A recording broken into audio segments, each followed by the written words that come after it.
పోరుమామిళ్ల ప్రజలకు, చేరి వచ్చిన ప్రతి అన్నకు, ప్రతి తమ్ముడికి, ప్రతి అయ్యకు, ప్రతి అమ్మకు, ప్రతి అక్కకు, ప్రతి చెల్లికి మీ రాజశేఖర రెడ్డి బిడ్డ శిరస్సు వంచి చేతులు జోడించి మనస్ఫూర్తిగా నమస్కరించుకుంటోంది.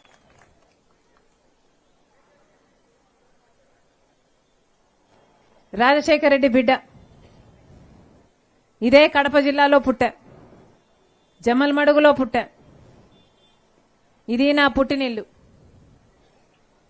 మరి ఇన్నేళ్లు లేంది ఈసారే ఎందుకు పోటీ చేస్తుంది అని మీ అందరూ అనుకోవచ్చు. ఎందుకంటే రాజశేఖర రెడ్డి గారి తమ్ముడు వివేకానంద రెడ్డి, రాజశేఖర రెడ్డి గారికి లక్ష్మణుడిలా తోడున్న తమ్ముడు వివేకానంద రెడ్డి ఏ రోజు రాజశేఖర రెడ్డి గారి మాట జవదాటలేదు. రాజశేఖర రెడ్డి గారి కడప జిల్లాలో ఎక్కడ ఏ అవసరం ఉన్నా, ఏ పని ఉన్నా చేసేవాడు వివేకానంద రెడ్డి. ఒక రాజశేఖర రెడ్డి గారి కోసమే కాదు, ఇక్కడ కడప జిల్లా నాయకునిగా వివేకానంద రెడ్డి ఏ ఒక్కరు ప్రజలలో ఏ ఒక్కరు వచ్చినా అయ్యా నాకు ఈ సమస్య ఉంది అంటే ఆ సమస్యను పరిష్కరించేందుకు వివేకానంద రెడ్డి గారు వారిని ఈయన సొంత బండిలోనే కూర్చోబెట్టుకుని ఆఫీసర్ వరకు తీసుకువెళ్లి సమస్యను పరిష్కరించే నాయకుడు, ప్రజానాయకుడు వివేకానంద రెడ్డి. అట్లాంటి వివేకానంద రెడ్డి ఎవరికి హాని చేయని వ్యక్తి హఠాత్తుగా 5 సంవత్సరాల క్రితం ఎవరు ఊహించని రీతిలో ఘోరంగా, దుర్మార్గంగా గొడ్డలి వేట్లకు బలై చనిపోవడం జరిగింది. చనిపోలేదు, చంపేశారు. 5 సంవత్సరాలైంది వివేకానంద రెడ్డి హత్య జరిగి, దారుణంగా హత్య జరిగి 5 సంవత్సరాలైంది. 5 సంవత్సరాలైనా కూడా ఈ రోజుటి వరకు కూడా హంతకులు స్వేచ్ఛగా, హత్య చేపించిన వాళ్ళు, హత్య చేసిన వాళ్ళు అందరూ స్వేచ్ఛగా తిరుగుతున్నారు. కారణం జగన్మోహన్ రెడ్డి గారు తన అధికారాన్ని వాడుకొని ఆ హంతకుల్ని, హత్య చేయించిన వాళ్ళని కాపాడుతున్నాడు. కాబట్టి సిబిఐ చెప్తూనే ఉంది అవినాష్ రెడ్డి హత్య చేయించాడు అని. సాక్ష్యాలున్నాయి, ఆధారాలున్నాయి, వాగ్మూలాలున్నాయి. ఏ ఉన్నా కూడా రాజశేఖర రెడ్డి గారి కొడుకు అయ్యుండి రాజశేఖర రెడ్డి గారి సొంత తమ్ముడి హత్య జరిగితే అదే రాజశేఖర రెడ్డి గారి కొడుకు తన అధికారాన్ని అడ్డుపెట్టుకొని ఈరోజు హంతకుల్ని కాపాడే స్థితిలో ఉంది. ఇది కడప రాజకీయాలు.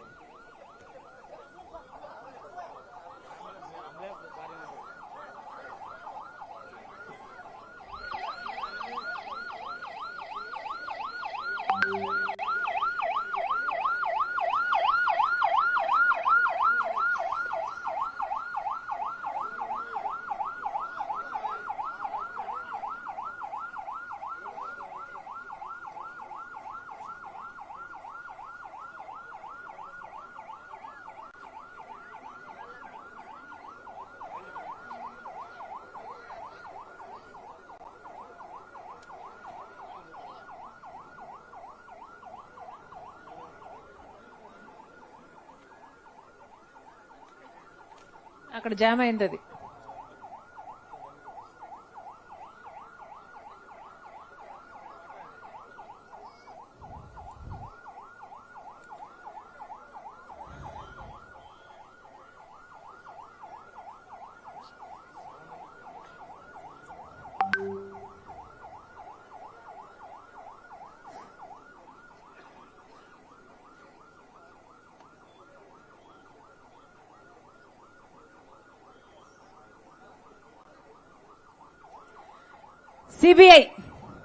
సిబిఐ సైతం చెప్తోంది అవినాష్ రెడ్డి దోషి అని.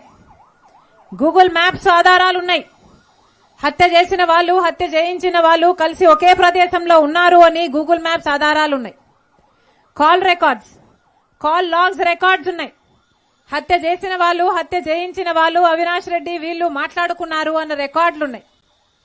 అలాగే వాగ్మూలాలున్నాయి. మాకు వీళ్ళింత డబ్బు ఇచ్చారు, ఆ డబ్బు తీసుకున్నాము, హత్య చేశాము అని చెప్పిన సాక్ష్యాలు ఉన్నాయి. కానీ ఇవన్నీ ఉన్నా సిబిఐ హత్య చేసింది అవినాష్ రెడ్డి అని చెప్తున్నా కూడా ఈరోజు జగనన్న గారు 5 సంవత్సరాలుగా వాళ్ళను కాపాడడం ఒక ఎత్తైతే ఈరోజు ఏకంగా మళ్లీ వాళ్లే ఎంపీ కావాలి అని అవినాష్ రెడ్డికి వైసీపీ పార్టీ తరఫున జగన్మోహన్ రెడ్డి గారు టికెట్ ఇచ్చారు అంటే ఇది హత్య రాజకీయాలను ప్రోత్సహించడం కాదా?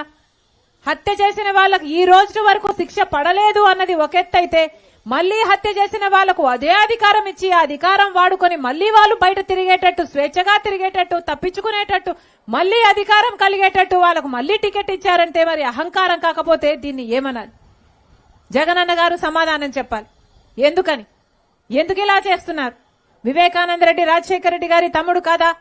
మరి అలాంటప్పుడు వివేకానంద రెడ్డి గారిని చంపిన వాళ్ళని రాజశేఖర రెడ్డి గారి కొడుకయ్యిండి మీరు అధికారాన్ని అడ్డేసి, మీకు ప్రజలు నమ్మి అధికారం ఇస్తే అధికారాన్ని దుర్వినియోగం చేస్తూ అధికారాన్ని అడ్డేసి హంతకులను కాపాడుతున్నారు అంటే ఎందుకు అని అడుగుతున్నాం.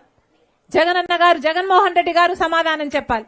అసలు సాక్షి టీవీలో వివేకానంద రెడ్డి గారు చనిపోతే అంత ఘోరంగా గొడ్డలితో నరికి ఎక్కడ చూసినా రక్తం ఏర్లై పారింది. ఆ రోజు ఆ ఇల్లంతా రక్తం అయిపోయింది.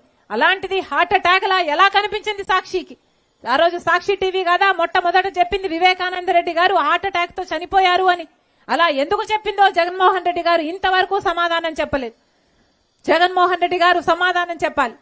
వివేకానంద రెడ్డి గారు చనిపోతే ఎన్నికలప్పుడు సిబిఐ ఎంక్వైరీ కోరిన జగనన్న గారు ఆ తర్వాత ముఖ్యమంత్రి అయినాక సిబిఐ ఎంక్వైరీ ఎందుకు వద్దన్నారో జగనన్న ఇంతవరకు సమాధానం చెప్పలేదు. మీకు భయపడాల్సిన అంశం ఏమీ లేకపోతే, భయపడాల్సిన విషయం లేకపోతే మీరు ఎందుకు సిబిఐ ఎంక్వైరీని వ్యతిరేకించారో జగన్మోహన్ రెడ్డి గారు ఇంతవరకు సమాధానం చెప్పలేదు. మరి ఇవన్నీ ఏమి సూచిస్తున్నాయి? ఎందుకని జగన్మోహన్ రెడ్డి గారు హంతకుల్ని కాపాడుతున్నారు?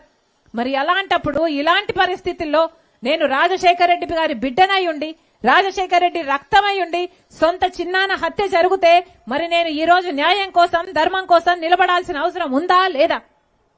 అందుకే ఈరోజు రాజశేఖర రెడ్డి గారి బిడ్డగా ఉండి ఈరోజు హత్య రాజకీయాలు ఇక్కడ కొనసాగకూడదు అన్న ఉద్దేశంతో మళ్లీ అవినాష్ రెడ్డి ఎంపీ కాకూడదు, మళ్లీ హంతకులు ఎంపీగా గెలవకూడదు, మళ్లీ హంతకులు మళ్లీ చట్టసభలకు వెళ్లకూడదు అన్న ఉద్దేశంతో ఈరోజు రాజశేఖర రెడ్డి బిడ్డ కాంగ్రెస్ పార్టీ తరఫున ఎంపీగా పోటీ చేస్తుంది. మీ అందరికీ నిజ నిజాలు తెలుసు. మీ అందరికీ తెలుసు గత 5 సంవత్సరాలుగా ఎంపీగా ఉండి అవినాష్ రెడ్డి గారు ఏం చేశారో మీకు తెలుసు. కడప స్టీల్ ఫ్యాక్టరీ ఇంతవరకు రాలేదు. జగన్మోహన్ రెడ్డి గారైనా అవినాష్ రెడ్డి గారైనా కడప స్టీల్ ఫ్యాక్టరీ ఎందుకు ఇంతవరకు కట్టలేదో ఒక్కసారైనా ప్రజలకు సమాధానం చెప్పారా? రాజశేఖర రెడ్డి గారు ఉన్నప్పుడు శంకుస్థాపన చేసి మొదలు పెట్టాలనుకున్న ప్రాజెక్టు రాజశేఖర రెడ్డి గారు వెళ్లిపోయాక చంద్రబాబు గారు పట్టించుకోలేదు. ఆ తర్వాత ఇప్పుడు జగనన్న గారు దాన్ని వచ్చినప్పుడల్లా శంకుస్థాపనలు చేస్తున్నారు తప్పితే దాని ఒక్క ముందడుగు కూడా వేయలేదు. ఒక్క అడుగు కూడా, ఒక్క ఇటుకే కూడా కట్టలేదు. ప్రాజెక్టుకు అసలు పూర్తి కాలేదు. అసలు మొదలే కాకపోతే ఇక పూర్తి ఎలా అవుతుంది? మరి ఒక్క అభివృద్ధి అన్న జరిగిందా? రాజశేఖర రెడ్డి గారు వదిలిపెట్టిన ప్రాజెక్టులు, ఇరిగేషన్ ప్రాజెక్టులు ఎక్కడ వదిలిపెట్టాడో, ఎక్కడ వేసిన గొంగలి అక్కడే ఉంది. మరి జగన్మోహన్ రెడ్డి గారికి అధికారం ఇచ్చింది ఎందుకు? జగన్మోహన్ రెడ్డి గారికి రాష్ట్ర ప్రజలందరూ నమ్మి అధికారం ఇచ్చారు, ప్రత్యేక హోదా తీసుకొస్తాడు అని. ఆ రోజు ప్రత్యేక హోదా కోసం జగన్మోహన్ రెడ్డి గారు నిరాహార దీక్షలు చేయలేదా? ఆ రోజు ప్రతిపక్ష నాయకుడిగా జగన్మోహన్ రెడ్డి గారు ఏమన్నారు?